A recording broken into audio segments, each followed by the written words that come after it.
ఏపీలో ఎన్నికలు ముంచుకొస్తున్న వేళ రాజకీయ యాత్రలకు మళ్లీ శ్రీకారం చుట్టబోతున్నారు జనసేన అధినేత పవన్ కళ్యాణ్. 3 దశల్లో ఎన్నికల కార్యాచరణకు ఆయన సిద్ధమవుతున్నారు.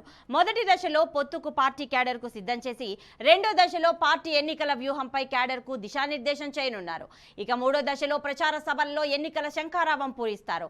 అయితే ఈసారి 3 దశల్లో పవన్ కళ్యాణ్ పర్యటనలు ఉంటాయని పార్టీ నేతలు చెబుతున్నారు.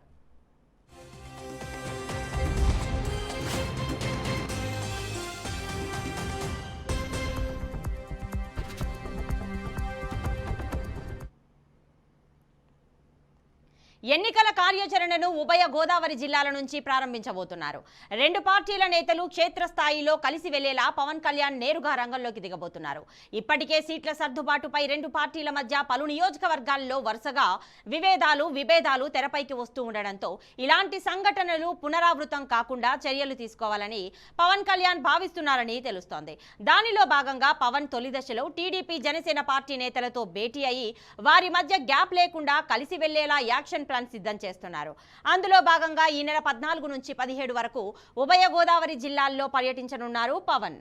మొదట భీమవరంలో, ఆ తర్వాత అమలాపురం, కాకినాడ, రాజమండ్రిలో పవన్ పర్యటన ఉంటుంది.